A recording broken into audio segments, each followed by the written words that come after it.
지난 주일 이 헌금에 대한 설교를 나눴습니다. 또 재정에 대한, 그리고 크리스천의 물질관에 대해서 우리가 나눴습니다.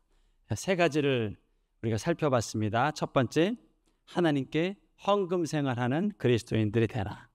철저한 헌금 생활입니다. 복된 신앙인이 되는 비결이죠. 내 물질이 있는 곳에 내 마음이 있다고 했습니다. 그러면서 우리 11조 신앙에 대해서 강조했습니다. 바울이 물질에 대해서 고린도 후서 9장 6절에 이렇게 기록했다고 말씀을 나눴죠. 적게 심는 자는 적게 거두고 많이 심는 자는 많이 거둔다 하는 말이로다. 이게 바울이 말한 헌금의 원칙입니다. 하나님께 적게 드린 사람은 받긴 받습니다. 그러나 적게 받습니다. 하나님께 많은 것을 드린 자는 많이 받게 됩니다. 특별히 11조에 대해서 제가 대학생 때 11조를 저는 제 다른 목적으로 선교 헌금으로 이렇게 좀 구제 헌금으로 11조 귀양 드리는 11조 좀 바꾸고 싶은 생각이 들었었습니다. 근데 어머니가 그때 저한테 말씀을 해주시더라고요. 서건아, 11조는 절대 교통정리하는 거 아니다 그러시더라고요. 11조는 집행가정을 네가 결정하면 안 돼. 11조는 본교회 하나님께 드리고, 혹시 돕고 싶은 교회가 있거나 또 특별 헌금을 하고 싶은 교회가 있다면 그것은 따로 목적 헌금을 드려라 라고 말씀을 하셨습니다. 그게 제 인생에는 큰 헌금에 대한 모터가 되고 또 어떤 영적 기준이 됐습니다.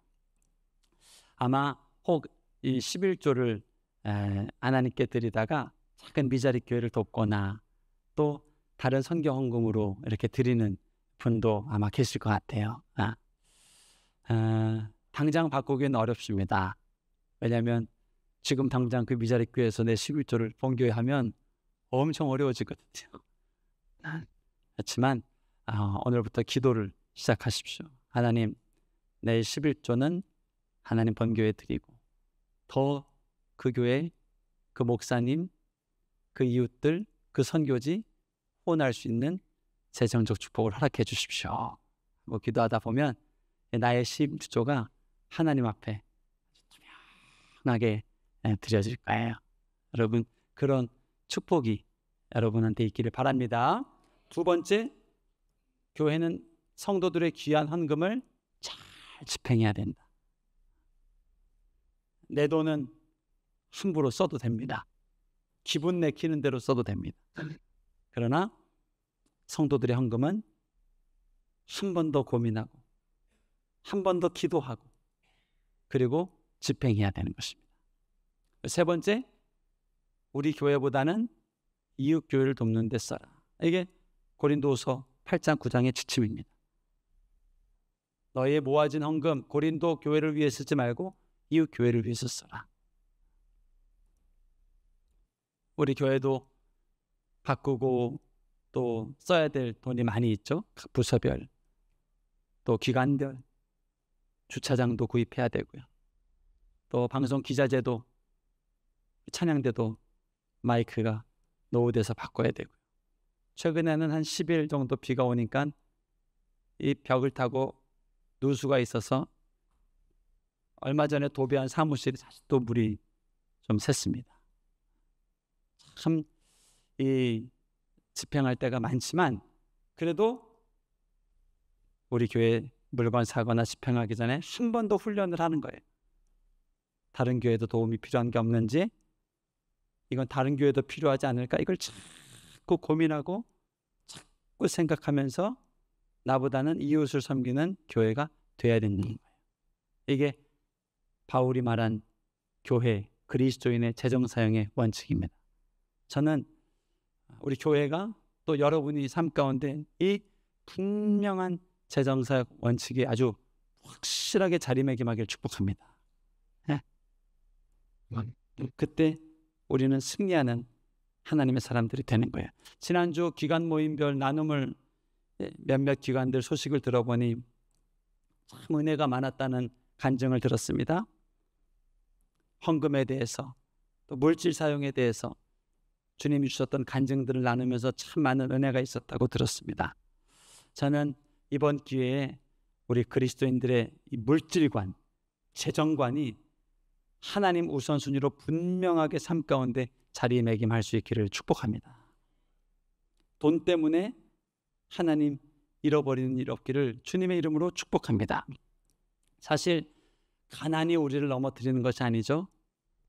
물질적 풍요로움이 우리 인생을 넘어뜨리는 겁니다. 지난주 봤던 고린도후서 8장 2절 말씀을 보면 기가 막힌 말씀이 나옵니다. 극심한 가난은 풍성한 그리스도인들로 만들었다는 말씀이 나옵니다. 고린도후서 8장 2절 말씀 볼까요? 환난의 많은 시련 가운데서 그들의 넘치는 기쁨과 무엇이요? 극심한 가난. 그냥 가난이 아닙니다. 극심한 가난을 경험하자 그들이 풍성한 그리스도인이 됐습니다. 가난은 우리를 믿음 위에 서게 하고 가난은 우리에게 하나님을 의지하게 만듭니다. 그러나 막상 물질적 부유함이 풍요로움이 생기면 넘어지고 실족하는 거예요. 유럽이 오늘날의 유럽이었습니까? 게르만족, 앵글로색슨족, 야만인들이었죠. 그러나 그들이 복음을 또 교회를 세워가면서 이 오늘 우리가 생각하는 유럽이 됐습니다. 이 유럽의 문명을 보십시오. 얼마나 아름답고 놀랐습니까? 그런데 이 물질적 풍요로움 가운데 십자가를 잃어버리고 주님을 잃어버리자 유럽이 지금 어떻게 됐습니까? 저는 유럽 여행은 러시아 모스크바 아울리츠 99년에 갔다 온 게 전부지만 유럽 여행 다녀오신 분들 얘기 들으면 소매치기가 그렇게 많다네요. 어디 아프리카보다 더 많다네요. 이 커피숍에서 핸드폰을 놓고 신문을 보면 그 보는데도 집어간다고 그러더라고요. 왜 유럽이 오늘날의 유럽이 됐습니까? 이 부요함 가운데 우리 하나님을 잃어버린 거예요. 대한민국도 마찬가지죠. 6.25를 간통하고 보릿고개를 간통하면서 그 극심한 가난은요 얼마나 우리로 하나님 백성답게 살고 예배하며 살고 주님 의지하며 살게 했습니까? 그러나 그 풍요 속에 주님의 십자가를 잃어버리고 십자가보다 사람들을 더 두려워하고 십자가보다 사람들의 평판을 더 두려워하고 그렇게 살아가다 보니까요 오늘날의 이 경제 위기와 정치 위기가 자초된 겁니다. 얼마 전 소식을 들어보니까 환율이요 1,400원을 돌파했답니다. IMF 이후 처음이죠. 경제학자들은 연말 되기 전에 1,500원 돌파 가능성이 높다고 합니다. 이 1,500원을 돌파하면요 국밥이 한 그릇에 15,000원이 되고 짜장면이 한 그릇 13,000원 되는 그런 물가 폭등이 옵니다. 지금도 물가가 올라가고 있는데요 향후 2, 3년 내는 이제 감당이 안 되는 물가가 특별한 기적이 없는 한은 지금보다 더 어려운 경제가 이제 우리 앞에 펼쳐지는 거예요. 지난 7월 미국과 무역 협상이 완료가 됐습니다. 그리고 농수산물 시장이 완전 개방이 됐습니다. 이것이 팩트입니다. 그리고 400조에 달하는 이 관세는요 보증금이 아니에요. 선불 이 400조 해야 무역이 앞으로 펼쳐지는 선불 지급이에요. 선불 지급. 지금도 경제적으로 힘들지만 향후 1, 2년은 정말 얼마나 어려울지 모릅니다. 다행히 우리 상주는 농업 도시라 직접적 타격이 좀 적겠지만 그래도 주변의 성도님들 살펴보면요 가계 채무로 카드 독촉으로 소리 없이 힘들어하는 분들이 많이 계십니다. 저는 이번에 이 경제 위기를 겪으면서 우리 인생에 분명한 우선순위가 다시 한번 세워질 수 있기를 축복합니다. 물질 위에 하나님입니다. 이 물질의 우선순위가 분명히 우리 인생에 새겨져야 됩니다. 이번 가난과 이번 경제적 위기를 통해서 내 인생의 프라이어티, 인생의 우선순위가 물질보다 그 위에 하나님임을 내가 이번 이 시즌을 통해서 내 인생에 그것이 잉태된다면, 새겨진다면 우리는 넉넉히 승리하는 인생이 반드시 될 겁니다. 당장 먹을 것이 없어도 돈 앞에 무릎 꿇지 않고 하나님께 무릎 꿇고 기도하는 인생, 또 풍성한 돈이 부어져도 그것 때문에 다투는 것이 아니고, 그것 때문에 싸움이 나는 것이 아니고, 그 물질보다 위에 계신 여러분, 어떻게 이것이 가능할까요? 역사상 누구도 이루지 못했고 어느 나라도 이루지 못했던 이 물질관, 어떻게 가능할까요? 하나님 앞에 오늘 이 세 가지입니다. 철저한 11조 헌금 생활, 또 이 돈을 집행할 때 투명하고 정직하게, 그리고 내 자식보다는, 내 가정보다는, 내 교회보다는, 나 자신 먹고 사는 것보다는 내 주변 사람들 살피는 데 쓰는 이 재정 훈련만 우리 인생에 돼 있으면, 여러분, IMF보다 더한 위기가 와도 까마귀가 물어주는 고기로 승리했던 엘리야처럼 우리는 반드시 승리하게 될 줄로 믿습니다. 지난번에 이재훈 목사님 만났을 때 참 간증이 은혜가 됐었어요. 당장 나갈 돈 5억이 필요했는데 이름만 대면 아는 그 오노 회장님이 시무 장로님 통해서 식사 모임을 가지면서 교회 쓰시라고 5억을 주시더래요. 근데 딱 하나님이 그 자리에서 이건 너희 교회 위해서 쓰지 말라 마음을 주시더래요. 가지고 사무실에 가면 갈등할까 봐 그 자리에서 생각나는 세 곳, 미자리 교회, 노숙인 사역하는 교회, 또 싱글맘 사역하는 교회 딱 연락해가지고 그 자리에서 쏴줬다는 거예요. 이 재정은요, 이게 훈련입니다. 훈련. 나누는 거, 베푸는 거, 이거 훈련입니다. 훈련. 지금 당장 총장의 잔고가 없을 때 안 되면요, 절대로 나중에 못합니다. 절대로 돈이 하나님 위에 올라갈 수가 없습니다. 그러나 지금부터, 오늘부터 하나님께 철저하게 구별된 예물 드리고, 나 자신보다, 내 자녀보다, 내 주변 주는 이 훈련을 하다 보면, 여러분, 우리는요, 가나안 땅에 들어가서 그 땅이 내 땅이 돼도 하나님 잃어버리지 않고 승리하는 인생이 반드시 될 겁니다. 위대한 가문 만들 수 있기를 축복합니다.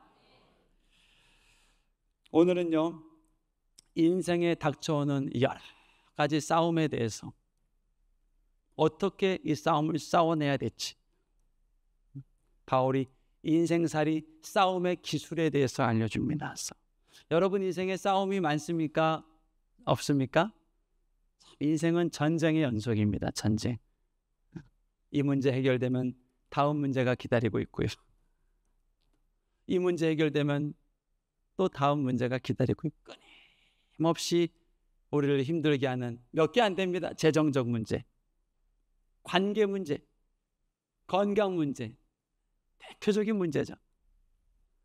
세 가지를 가지고요, 계속해서 마귀는 우리를 공격해 옵니다.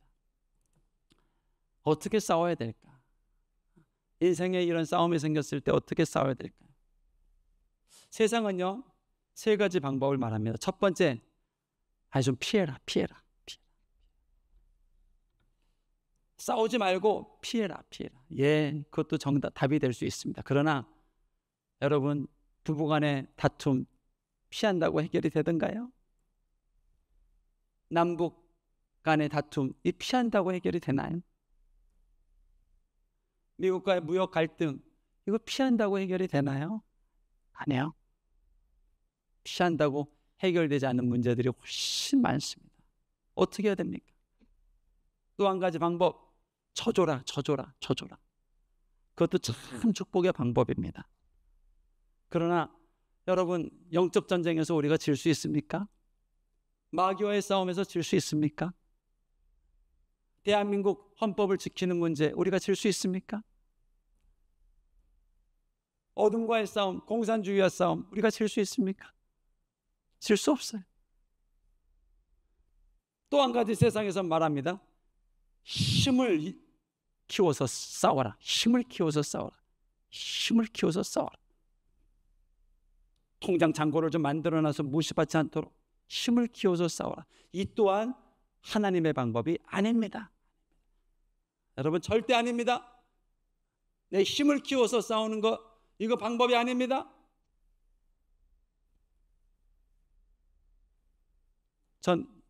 제가 학교 다닐 때만 해도 이 학폭이란 단어가 없었기 때문에 주먹다짐이 많았습니다. 근데 초등학교, 중학교를 이렇게 지나가다 보니까 이 주먹다짐을 잘해서 나를 지킬 수 있어야, 그래야 이게 승리할 수 있고 하겠구나 하는 생각이 들었습니다. 힘을 키워야 되겠구나 내가. 그리고 태권도 학원을 다니면서 열심히 훈련을 받았습니다. 한 1년 반. 근데 감사하게 그것이 길이 아님을 하나님이 알려주세요. 지나고 보니까 얼마나 감사한지 몰라요. 만약 거기서 주님이 그 교훈을 주지 않았다면, 그러면요, 내 인생의 모태는 힘을 키우자. 더 많은 힘, 더 많은 통장 잔고, 더 많은 권력, 그렇게 하며 살아갔을 거예요.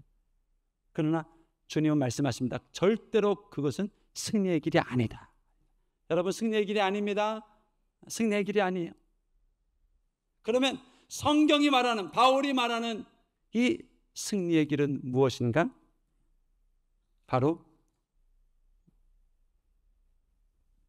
영적 승리자, 기도의 싸움, 말씀의 싸움, 이 믿음의 싸움을 통해서 승리하는 길이 바울이 우리 인생에 가르쳐주는 권면입니다. 여러분은 이 영적 기술을 가지고 있습니까? 영적 싸움의 기술을 가지고 있습니까? 병마를 만났을 때 싸울 수 있는 기술이 있습니까? 내 마음에 두려움이 찾아왔을 때 싸울 수 있는 말씀이 있습니까? 관계에 문제가 생겼을 때 이것을 싸워 이길 수 있는 약속의 말씀이 있습니까? 재정에 문제가 생겼을 때 이것과 싸워서 이길 수 있는 승리의 길이 있습니까? 오늘 성경은 바울은 있다고 말하는 거예요. 3절, 4절 말씀 같이 한번 살펴보겠습니다. 시작. 우리가 육신으로 행하나 육신에 따라 싸우지 아니하노니 우리의 싸우는 무기는 육신에 속한 것이 아니요 오직 어떤 견고한 진도 무너뜨리는 하나님의 능력이라. 여러분, 하나님의 능력을 가진 인생 될 수 있길 축복합니다. 십자가의 능력을 가진 인생이 돼야 돼요. 하나님의 능력을 가진 인생이 돼요. 우리가 육신으로 살아가지만 바울은 육신을 따라 살지 않기로 결정했다는 거예요. 육신의 무기, 인맥, 돈, 능력, 사람의 힘, 이런 걸 의지하고 싸우지 않기로 결정했다는 거예요.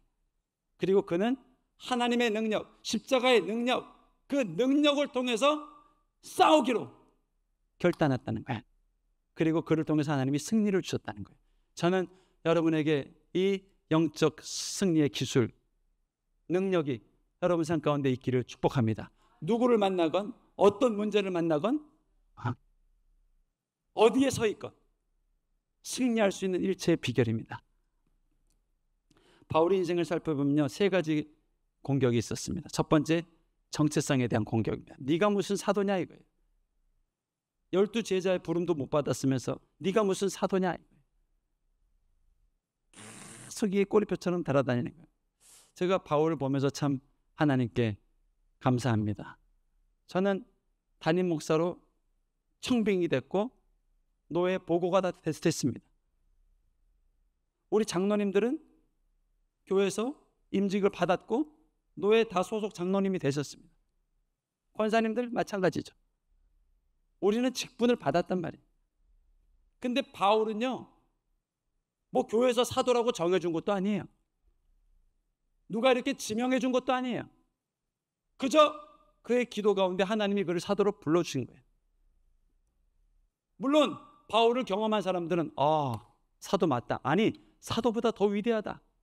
라고 그의 가르침을 들으면서 배우고 흠모하지만 많은 사람들은 주야의 무차에 저게 무슨 사도야. 숲기 비아냥처럼 이게 괴롭히는 거예요. 무슨 사도야. 저게 무슨 목사야. 이게 무슨 장로야. 이게 무슨 집사야.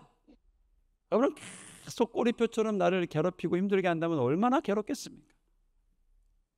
바울이 당한 공격이 그 공격이. 네가 무슨 사도냐.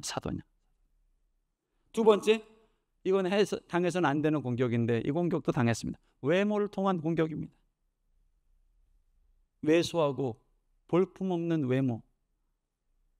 이 사람 외모 가지고 놀리면 안 됩니다. 또 나이 가지고 이렇게 공격하면 안 됩니다. 나이 많다고 공격하거나 나이가 젊다고 하대하거나 절대 그러면 안 됩니다. 근데 외모를 가지고 바울을 공격하는, 바울이 참 하나님 만나서 따질 일이 많을 것 같아요. 왜 조금 잘생기게 만들어 주시지? 그리고 사도로 부를 거면 12제자로 좀 불러주시지. 왜 그때는 안 부르고 지금 와서 불러가지고 이렇게 힘들게 했습니까? 참 따질 게 많은 것 같아요. 이런 공격들을 당했습니다. 마지막 세 번째 공격입니다. 성품을 통한 공격입니다. 성품. 강해 보이지만 실상은 약하다. 이런 공격이. 고린도후서 10장 10절 말씀 볼까요? 그들의 말이 바울의 편지는 무게가 있고 힘이 있으나 막상 만나보면 약하고 말도 변변치 않고, 이런 걸 가지고 공격한 거예요. 제가 강동 오늘의 교회 있을 때 예배 개혁을 하고 또 공동체를 살리려고 새벽 예배를 만들고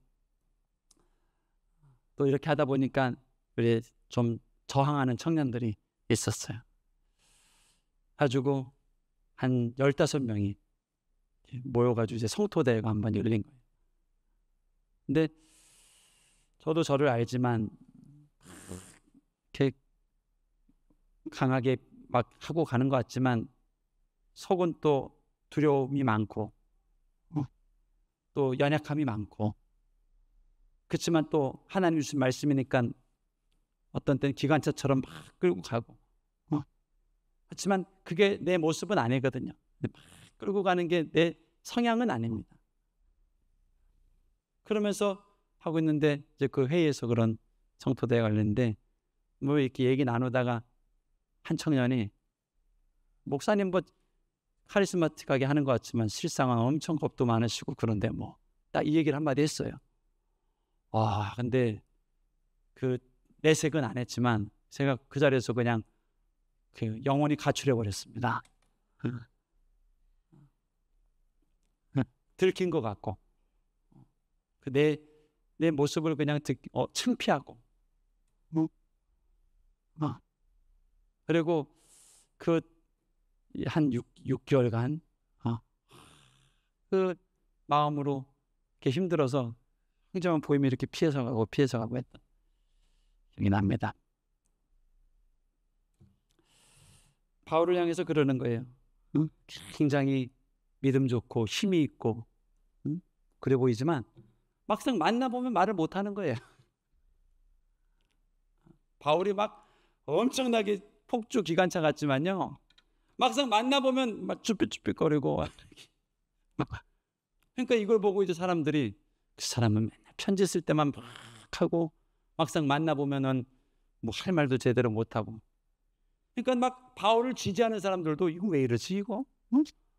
막 바울 응원하고 있는데 막상 딱 사람들 만나보면 막 흐지부지하고 물고 이러니까요, 아군도 적군으로 돌아가고 막 이런 상황이 생기는 거예요. 이게 바울이 인생 가운데 지금 당하고 있는 싸움입니다. 싸움. 자, 여러분, 우리 인생에도 이런 싸움을 만날 때가 있습니다. 그때 무엇을 선택해야 되냐 이거예요. 무엇을. 복수를 선택할 것인가? 또 아니면 정말 목사님들 중에 학위 때문에 이렇게 스트레스 받는 분들은 해외 유학 가는 분들 많이 계시죠. 학위를 받아가지고 내가 올 것이냐? 아니면 통장 잔고를 좀 내가 키워가지고 맞설 것이냐? 무엇을 선택할 것이냐? 바울은 기도를 선택하고 믿음의 방법을 선택하고 십자가, 하나님의 능력을 의지하기로 선택해버린 거예요. 할렐루야. 그리고 그걸 통해서 하나님이 주시는 승리를 경험하게 된 거예요. 여러분, 인생에 경험되는 고난, 아픔, 연단을 통해서 정말 우리 안에 가난을 통해서 지긋지긋한 병마와의 싸움을 통해서 이 회복되지 않는 관계, 이 사람 만나서 힘든, 이 사람 만나서 힘들고, 새 사람 만나서 힘들고, 이 회복되지 않은 관계 아픔 속에서 정말 십자가의 능력, 하나님의 능력 경험하는 우리 모든 성도님들 될 수 있기를 축복합니다. 제가 이전에 책을 한번 보다가 서울에서 큰 교회를 30년 이상 목회하시고 은퇴하신 목사님이 그 목사 후배들에게 쓴 책이에요. 근데 이 도중에 이런 말이 나와요. 후배 목사들이요, 절대 아프지 마십시오. 아프지 마십시오. 그래서 저는 목사가 아프면 성도님들이 걱정하니까 아프지 말라고 하나 보다, 목사가 아프면 하나님 사역을 제대로 할 수 없으니까 아프지 말라고 하나 보다 라고 생각하고 그 다음 글을 접했단 말이에요. 근데 왜 목사님이 아프지 말라고 한지 아세요? 담임 목사가 아프면 성도들이 다른 목사 초빙할 생각을 하기 때문에 아프면 안 된다는 거예요.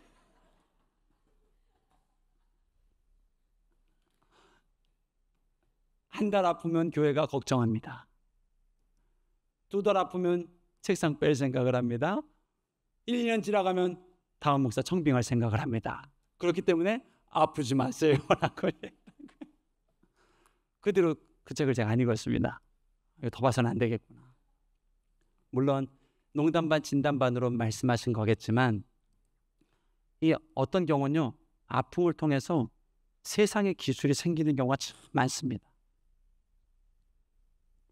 이 관계의 아픔을 통해서, 재정의 아픔을 통해서 영적 기술이 느는 것이 아니라 세상적 노하우, 인간적인 잔꾀가 내 안에 잉태되고 하는 경우가 참 많단 말이에요.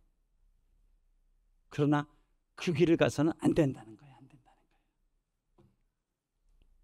아팠지만 다른 메시지를 전해주는 목사님을 저는 인생의 멘토로 만나지 않았습니까?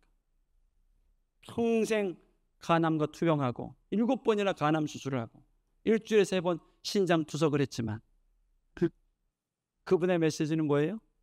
여러분, 나처럼 하나님을 위해 삶을 드리십시오. 반드시 주님이 당신의 인생에 부흥으로 응답할 겁니다. 이런 메시지를 남기는 분도 있거든요. 여러분, 인생에 부딪히는 여러 가지 싸움을 통해서 하나님의 능력을 의지하고 그것만 붙들고, 그리고 그것을 통해서 위대한 하늘의 승리를 경험하는 우리 모든 성도님들 될 수 있기를 축복합니다. 삶의 연단을 통해서 육적 싸움의 기술이 아니라 기도의 기술이 늘어야 된다. 특별히 저는 여러분 한 분 한 분이 수많은 연단을 통해서 기도의 능력자가 되기를 원합니다. 적소에 맞는 기도가 나와야 됩니다. 다 똑같은 기도가 아닙니다. 병마와 싸울 때 붙잡아야 될 약속의 말씀이 있고요, 또 재정과 싸울 때 붙잡아야 될 말씀이 있고요, 또 관계 가운데 힘들어할 때 붙잡아야 될 말씀이 있고요, 죄 가운데 힘들어할 때 붙잡아야 될 말씀이 있고요, 중독 가운데 붙잡아야 될 말씀이 있고요. 이게 우리가 삶의 연단을 말씀과 기도로 극복하며 나아갈 때 적재적소에 싸울 수 있는 이 싸움의 기술, 말씀, 언약이 내 안에 생기는 거예요. 병이 아픈 사람이 와서 내게 기도해달라고 하면 뭘 기도해줘야 돼요? 고쳐 주시옵소서. 병 낫기를 위해 간구하라. 의인의 간구하는 역사님이 많으니라. 하나님, 이 아들에게 회복을 주시옵소서. 기도해야 될 거 아니에요. 대학 입시 합격해달라고 하는 기도하는 사람에게 뭘 기도해야 됩니까? 하나님, 지혜를 주실 때 후히 주시는 하나님께서 이 소자의 기도를 들어주시고 하늘의 지혜의 문을 열어 주시옵소서 기도를 해야 될 거 아니에요. 제가 신대원을 재수했다고 말씀드렸나요? 첫해 신대원 입시를 2달 앞두고 늦게 한 3달 앞두고 공부를 시작했는데 그때 또 100명 되는 성가대 부장 섬기라고 컨택이 들어온 거예요. 그래서 제가 얘기했어요. 지금부터 신대원 이제 3달밖에 안 남았는데요. 하나님이 부르셔 순종해. 그래서 그냥 순종했어요. 거의 일주일 내내 교회 가야 되는 청년부였어요. 그래도 하나님이 해주시겠지. 그리고 마지막 날 나를 축복해 준다고 100명 성가대가 모여서 기도를 해주더라. 기도를. 그리고 이 총무가 마무리 기도를 하는데 뭐라고 기도를 해야 됩니까? 하나님, 우리 석원이 형 정말 주님 말씀에 먼저 그의 나라와 그의 의를 구하라. 그리하면 이 모든 것을 너에게 더해 주신다고 약속해 주셨습니다. 하나님 순종하고 섬겼사오니 합격시켜 주시옵소서 기도해 줘야 될 거 아니에요. 근데 이 총무가 마이크를 딱 잡자마자 뭐라고 기도하는가? 하나님, 그리 아니하실지라도. 그게 기도예요, 방구예요? 하더라도 그 기도 내가 해야지 왜 본인이 해요, 그거를. 딱 마이크 잡자마자 하나님, 우리 석원이 형, 그리 아니하실지라도 하나님을 의지하게 하시고, 제가 중간에 이거 받으면 안 되는데 이 기도. 그리고 기도를 마쳤어요. 정말 그리 아니하셨어요, 그에. 물론 딱 불합격 받은 그 다음날 하나님이 다시 기쁨을 주시더라고요. 너무 감사했어요. 물론 그 기도도 응답해 주셨어요. 그러나 거기서 나와야 될 기도는 우리 석원이 형, 주님의 나라를 위해서 헌신했으니 응답해 주십시오. 이 기도가 나와야 되는 거 아니에요? 여러분, 우리가 정말 이 기도의 능력자, 말씀의 능력자가 되길 축복합니다. 이게 어떻게 생길까요? 어떻게? 우리 인생에 부딪히는 많은 문제들, 바울 보세요. 정체성의 문제, 지가 무슨 사도야. 또 외모 문제, 인격 비하하는 문제, 이 문제들을 사람과 싸우려고 하지 말고 여러분 사람과 싸움을 멈추시길 축복합니다. 싸울 생각하지 마세요. 복수할 생각하지 마세요. 그리고 오직 주님의 십자가를 바라보고 주님을 예배하고 주님의 말씀을 내 인생에 선포하고 하나님이 이루신다고 약속해 주셨죠. 하나님이 행하실 줄 믿습니다. 부정적 감정, 어둠이 쓰는 미움, 원한 이런 거 다 자꾸 떨쳐내고요. 떨쳐내고 예수 이름으로 떠나가라. 떠나가라. 내 마음에 머물지 마. 내 생각을 주장하려 하지 마. 내 삶을 다스리려 하지 마. 이 어둠의 감정들이 나를 주장하려 하지 마 하고 주님의 십자가를 주목하며 나아갔더니 바울의 인생 가운데 놀라운 승리가 임하더라는 거예요. 여러분, 이 인생의 연단을 통해서 정말 무림의 고수로 거듭나는 저와 여러분 될 수 있길 축복합니다. 어떤 문제, 어떤 사람, 어떤 위기를 만나도 잘 뚫고 브레이크스루 할 수 있는 그 십자가의 능력을 가진 인생, 저와 여러분이 그런 승리자 될 수 있기를 축복합니다. 힘내십시오. 인생에 많은 문제들이 계속 밀려옵니다. 경제 위기 지나가면 건강 문제 오고요. 건강 문제 넘어가면 관계 문제 오고요. 관계 문제 넘으면 또 재정 문제 오고요. 끊임없이 우리를 넘어뜨리는 문제들이 오지만 그때마다 우리는 주님을 부르고 주님을 노래하고 우리 주님의 구원을 예배하며 계속해서 영적인 기술 또 영적인 능력들이 업그레이드 되는 저와 여러분 될 수 있기를 축복합니다.